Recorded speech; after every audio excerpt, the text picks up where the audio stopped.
Welcome to Biography with Plutarch, where we embark on a fascinating exploration into the lives of extraordinary individuals, seeking to unravel the intricacies of human character and the paths that shape their destinies.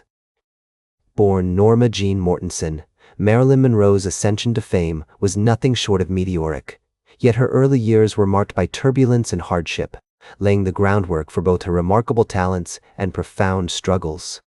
As we delve into the life of this Hollywood legend, it is essential to understand the context in which she grew up. The Roaring Twenties had just come to a close, and America was on the cusp of the Great Depression, an era marked by economic uncertainty, widespread poverty, and a sense of desperation that hung in the air like a thick fog. It was against this backdrop that Marilyn Monroe was born on June 9, 1926, at Los Angeles General Hospital, to Gladys Pearl Baker, a mother struggling with paranoid schizophrenia, a condition that would cast a long shadow over Norma Jean's life.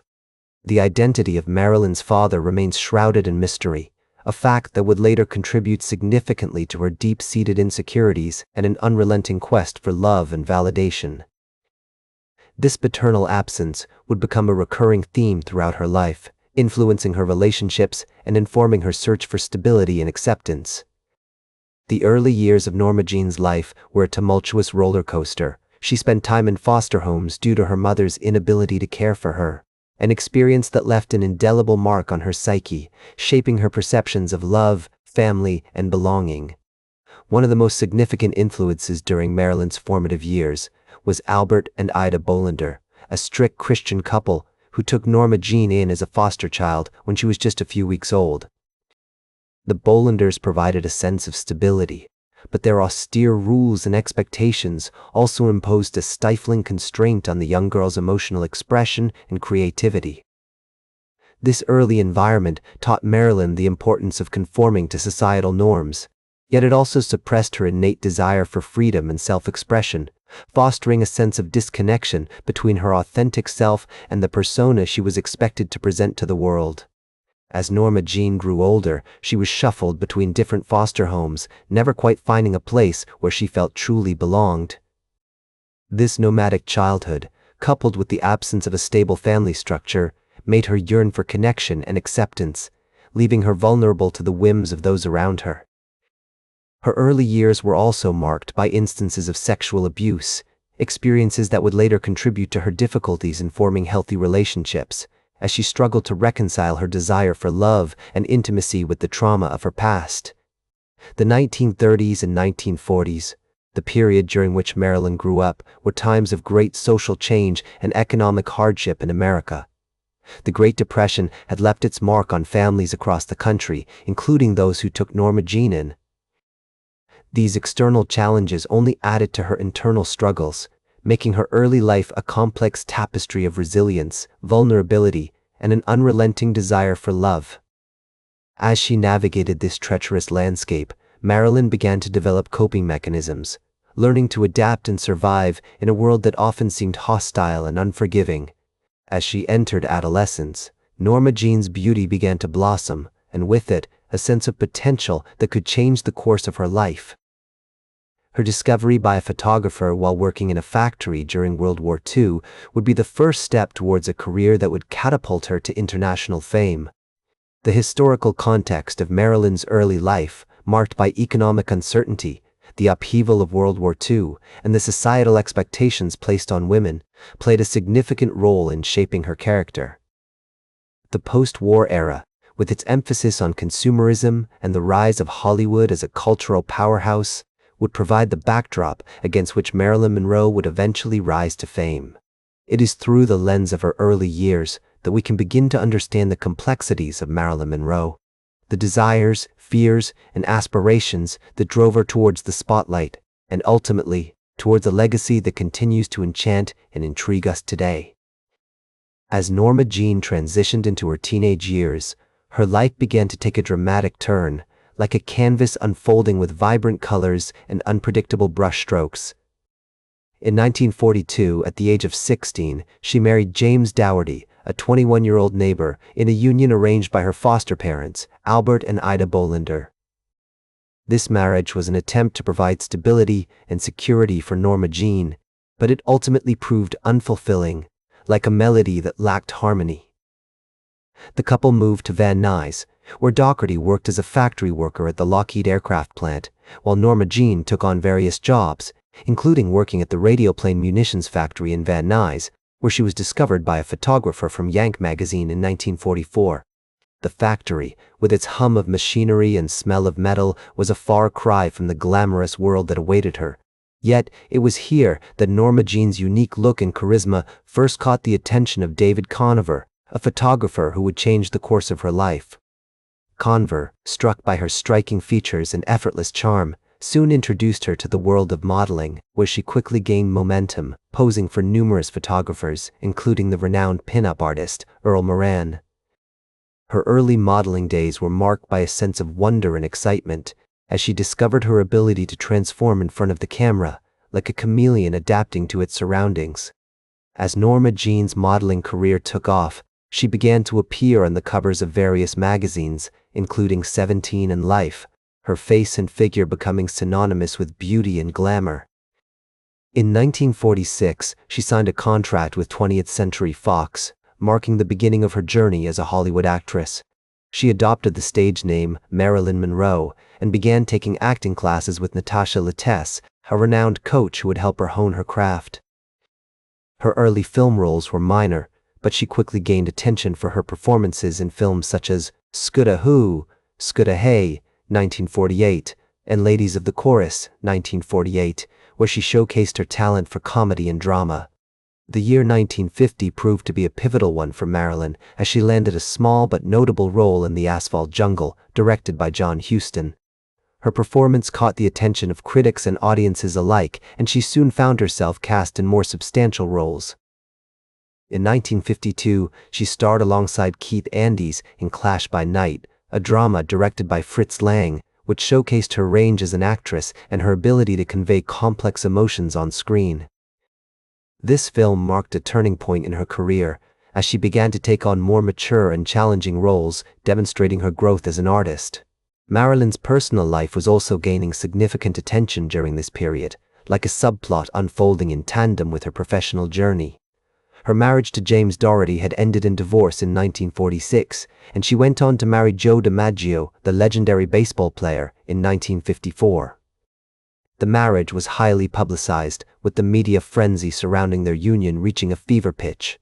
However, it ultimately ended in divorce just 9 months later, leaving Marilyn heartbroken and searching for solace. One of the most defining moments of Marilyn's career came in 1955, when she starred in Billy Wilder's The 7-Year Itch. The film's iconic scene, in which Marilyn stands over a subway grate, her dress blowing up around her waist, has become an enduring image of Hollywood cinema, symbolizing the epitome of femininity and glamour. This role cemented her status as a leading lady and solidified her reputation as a sex symbol, earning her a place in the pantheon of Hollywood's most iconic stars. The following year, Marilyn formed her own production company, Marilyn Monroe Productions, in partnership with her business partner, Milton Green. This move allowed her to have greater control over her career and choose more meaningful roles, giving her the creative freedom to pursue projects that resonated with her artistic vision. In 1957, she starred in The Prince and the Showgirl, a musical comedy directed by Laurence Olivier, where she showcased her singing and dancing talents, as well as her ability to play complex, multifaceted characters. As Marilyn's star continued to rise, she found herself at the center of a maelstrom of attention, with the media and the public clamoring for a glimpse into her personal life.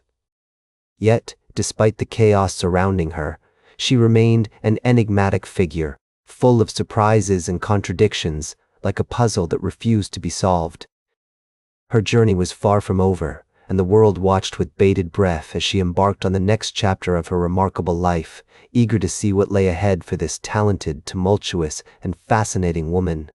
In the midst of this whirlwind, Marilyn's words would become a defining characteristic of her persona, both on and off screen.